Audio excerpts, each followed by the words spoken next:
Viva Cristo Rei e sua mãe Maria Santíssima. Você viu a raiva que a esquerda sentiu com a indicação do novo ministro das Relações Exteriores, o diplomata Ernesto Araújo? Pois bem, essa raiva tem um motivo.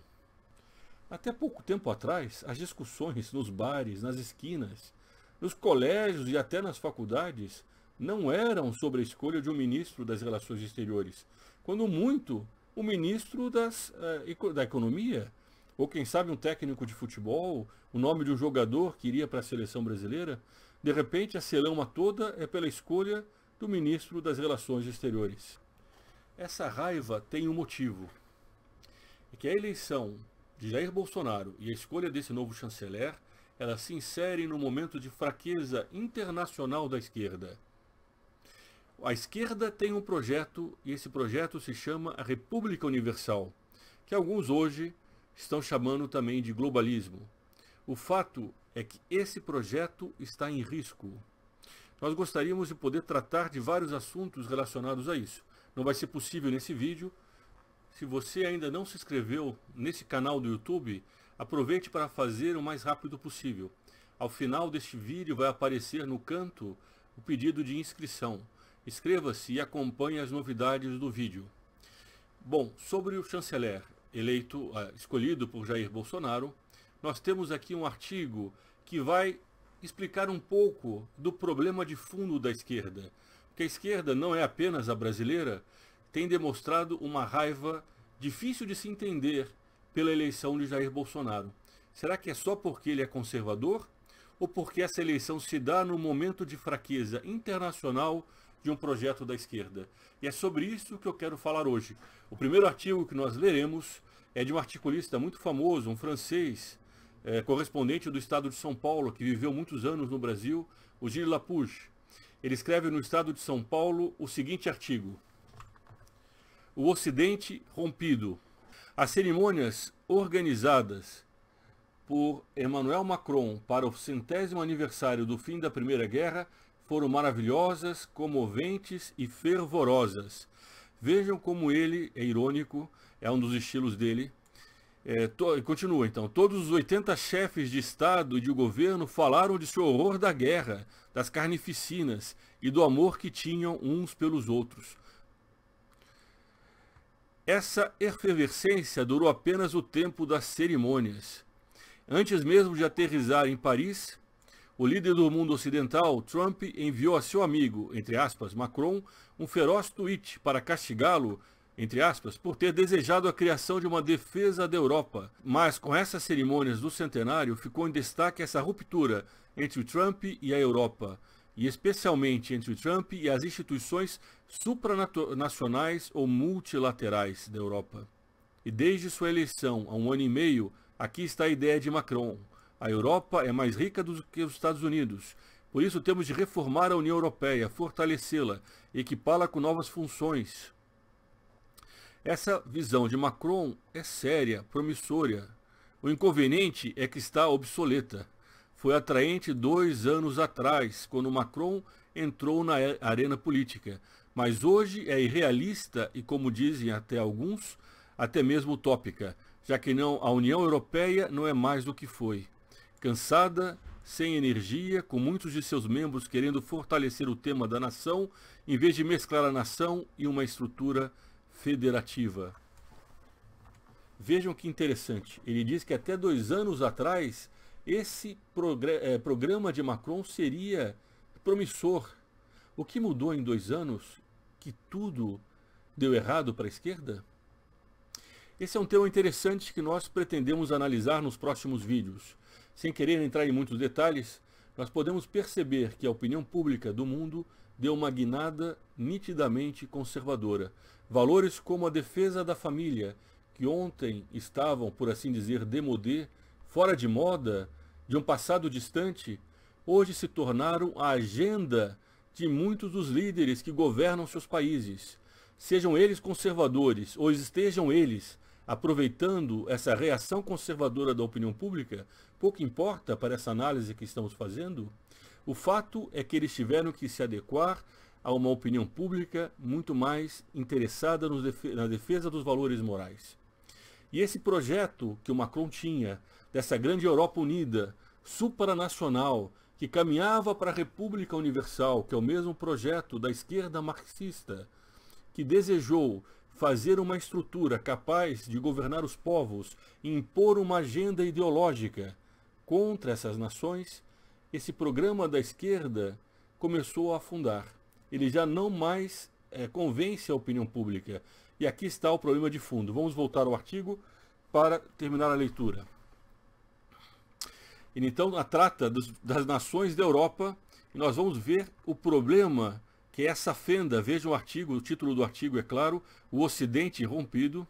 Essa é a fenda que estava à esquerda mundial quando a eleição de Bolsonaro e agora a escolha desse novo chanceler entrou com uma verdadeira faca, aumentando mais ainda a dificuldade deles de superar essa fenda. Então, entre as nações de peso que poderiam apoiar até certo ponto os devaneios de Macron, existe só um grande país, é a Alemanha. Mas ao pobre Macron falta sorte. Merkel está agora em um trono sendo devorado pelos vermes. Que alianças poderão recompor a Europa, reuni-la a ponto de torná-la igual aos outros grandes? Existe a Itália, mas a Itália tem um governo populista fascista, francamente hostil à União Europeia. A Áustria, não mencione isso. A Áustria tem um poder populista pouco europeu, nem um pouco de verdade. De outro lado da Europa existe um grande país, a Polônia, tradicional aliado da França. Mas a história, como Macron parece ignorar, é uma forma que se move. Nos 2 últimos anos, a Polônia adotou um governo nacionalista. Não é de se admirar que entre Varsóvia e Bruxelas circule um frio polar.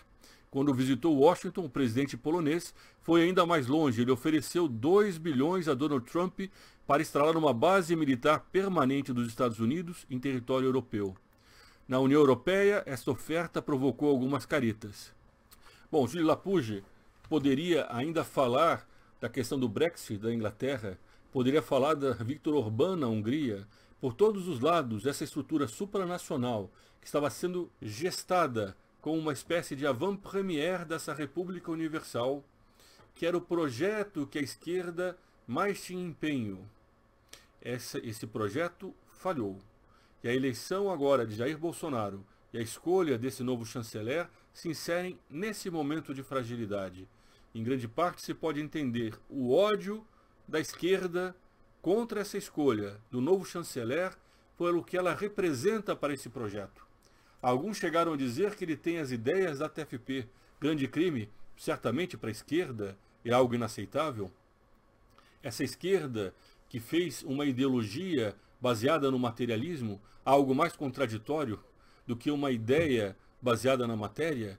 Entretanto, como fruto da inveja, eles criaram uma ideologia igualitária. E eles tentaram impor isso no mundo inteiro. De repente, a opinião pública começa a recuar desse projeto. É um primeiro passo que nós esperamos, com a graça de Deus, com a intervenção de Maria Santíssima, com a ação dos homens na história, que possa continuar. Como discípulo de Plínio Corrêa de Oliveira, eu não posso deixar de mencionar as inúmeras ações que ele realizou ao longo da história para impedir esse projeto igualitário da esquerda. Durante décadas, ele foi uma voz solitária. Ele bradava nos desertos, avisando que a esquerda tinha um projeto, que a esquerda queria impor esse igualitarismo através de uma república universal. Mais do que isso, quando o socialismo internacional estava em seu auge, quando o poder da União Soviética parecia invencível, na década de 70, Plínio Corrêa de Oliveira disse que o socialismo na União Soviética e a União Soviética cairiam. Em seu lugar, tentariam implantar a autogestão. Em 1981, ele lançou o famoso Manifesto contra a Autogestão de Mitterrand, presidente francês, que naquele momento estava em seu auge também. Uma propaganda internacional enorme da autogestão, que seria a metamorfose do comunismo. O comunismo cairia mais de uma década, quase 2 décadas depois. Entretanto, estava em gestação o seu continuador. Plínio Corrêa de Oliveira, então, lançou um manifesto contra a autogestão de Mitterrand. publicado em mais de 50 países, em 6 páginas inteiras de jornal, atingindo uma tiragem de mais de 33 milhões de exemplares. Dr. Plínio, como era chamado, derrubou o projeto de autogestão de Mitterrand. Mitterrand subiu como um profeta.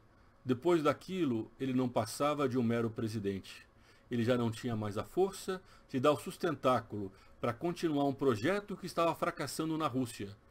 Um projeto que fracassou em 1989 com a queda no Muro de Berlim. Entretanto, no seu lugar, já não havia mais a autogestão. De passo em passo, a revolução foi tentando implantar a ideia utópica igualitária de uma república universal. Hoje, esse projeto está claramente ameaçado. Há uma fenda, há uma ruptura entre aqueles que desejam a república universal e uma opinião pública que começa a ter saudades da ordem, a querer um mundo como ele deveria ser. Quando no Brasil as multidões saíram às ruas dizendo: "Eu quero o meu Brasil de volta", você acha, amigo que me vê, que eles estavam pedindo a volta de um governo político anterior? Eles estavam pedindo a volta de princípios, a volta de um país que era o país deles. Era um país que recebe bem aqueles que vêm para cá querendo ser brasileiros.